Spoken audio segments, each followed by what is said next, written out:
An overdose call turning dangerous for first responders. Yeah, investigators say a woman became violent while crews tried helping her. On Tuesday, the Knox County Sheriff's Office responded to an overdose in the bathroom at a gas station on Kingston Pike.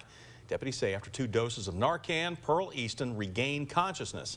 The report notes, though, that Easton became violent, and as AMR paramedics tried placing her on a stretcher, she then punched one first responder and then spit on another. The sheriff's office saying they were able to restrain Easton, taking her to UG Medical Center. She is now facing 2 assault charges. In light of all of this, we had WATE 600 side reporter Laura Holmes speak to first responders about really the everyday dangers they face. She joins us now live here in the studio. Laura. Well, guys, I checked, and the National Institute for Occupational Safety and Health reports that in 2017, about 3,500 EMS workers received hospital treatment for injuries they received in work-related violence.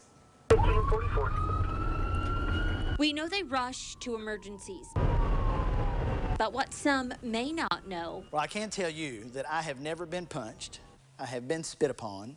I have been hit on a car wreck by a motorist that would not stop. It's those everyday dangers and threats of violence first responders encounter. If the call is a violent of nature, then we are going to wait on the law enforcement officers to secure the scene and make sure that everybody's in their own corners before we go in and deal with whoever's injured. First responders with Rural Metro say on active scenes, emotions and tension can be high. We're always cognitive of who's moving around us.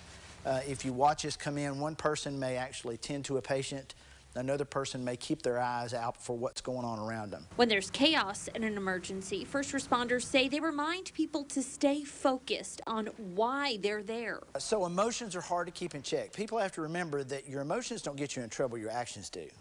And it's how you respond to those emotions that get you in trouble.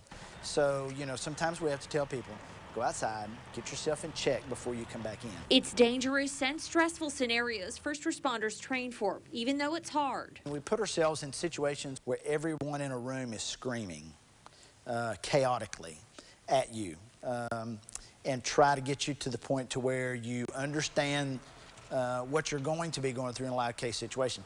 Whether it's loud or not, it's noise, it's interference. It interferes with us doing our job. And that's what we want to prevent, because the more focused we can be, the better it is for that patient. These troublesome realities are tough, but first responders say people do this job because they want to make a difference in somebody's life. And when they dial 911, they're not ordering a pizza. They are absolutely at the worst possible moment of their life, and they've called you. Now, outside of violence, another threat or danger first responders deal with are drivers when they're working on a wreck, specifically the concerns of getting hit while they're transporting a patient into an ambulance or rescuing someone from a car. Guys. All right, Laura, thank you. You know, Easton, by the way, is due to be in court on December 27th for those assault charges. And of course, we'll continue to follow this case and share it with you the very latest on air and online.